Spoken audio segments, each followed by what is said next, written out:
Hi guys, IPL 2025 అంటే IPL season 18 తాత్కాలికంగా వాయిదా పడినట్టు తెలిసింది. అంటే టెంపరరీగా సస్పెండ్ అయినా తెలిసింది. Due to ongoing Pakistan India ఈ వార్ అండ్ ఈ ఆపరేషన్ సింధు అండ్ ఈ బ్లాక్అవుట్ ఇష్యూస్ వల్ల ఈ ఐపీఎల్ 2025 సీజన్ను తాత్కాలికంగా వాయిదా వేసినట్లు సస్పెండ్ చేసి తెలిసింది. బీసీసీఐ వర్గాల ప్రకారం ఈరోజు అఫీషియల్గా అనౌన్స్ చేశారని తెలిసింది. సో ఇప్పటి వరకు ఐపీఎల్లో ఇంకా 12 మ్యాచెస్ ఉన్నాయి.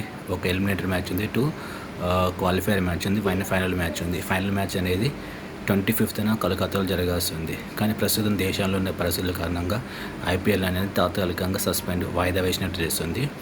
దేశం వ్యాప్తంగా చాలా ఎయిర్పోర్ట్లు అనేది పంజాబ్లో, గుజరాత్లో అండ్ జమ్మూ అండ్ కాశ్మీర్లో, హిమాచల్ ప్రదేశ్లో చాలా ఎయిర్పోర్ట్లు క్లోజ్ చేశారు. నైట్ పూట ఈ బ్లాక్అవుట్ ప్రకటిస్తున్నారు. సో దీని కారణంగా ఐపీఎల్ 2025ని సీజన్ 18ను వాయిదా వేసినట్టు మనకు తెలుస్తుంది. సో దీన్ని త్వరలో మళ్ళీ రెజ్యూమ్ చేస్తారు.